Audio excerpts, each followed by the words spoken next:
the stakeholders that boards need to be responsive of and respectful with are both internal stakeholders and increasingly external stakeholders. So internally, uh, governing boards have to recognize the important partnership that they have with institutional leadership, the president and his or her team, or the chancellor and his or her team.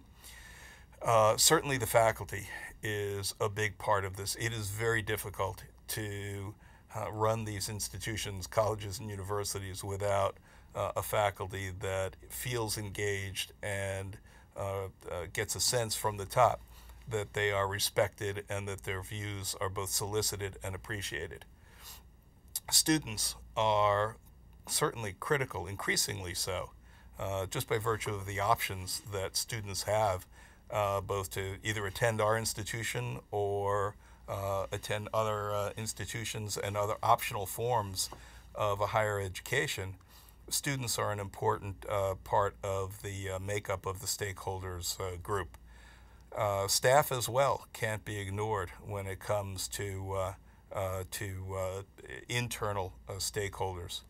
But what I think we're also seeing today in terms of stakeholders is the very real and increased pressure coming from outside our institutions. Certainly public policy makers, as it relates to a public institution or even an independent or private college or university, are demonstrating their concerns, their interests about the efficiency and the success of our colleges and universities to meet their mission, to control costs, to educate students successfully, to ensure that the students that are graduating or leaving the institution with a degree or a certificate are prepared to enter the workforce of the 21st century.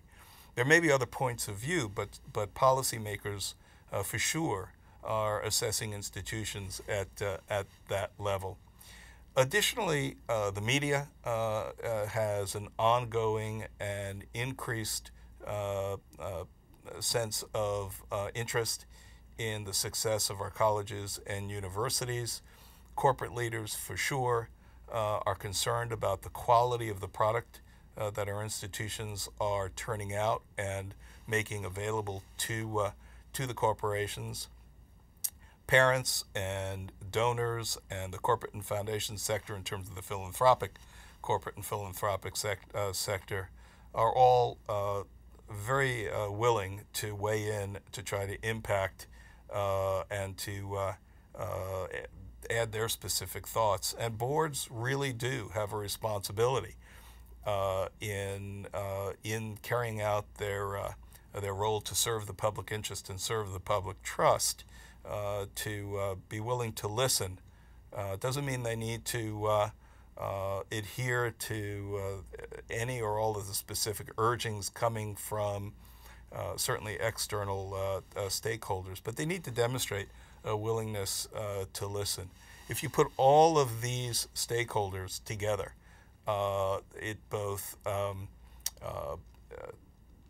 adds to the challenges associated with shared governance in any institution, and it adds to the pressures of governing boards and governing board members to know how to balance their fiduciary responsibilities with being good listeners, able to demonstrate an inclusionary kind of process.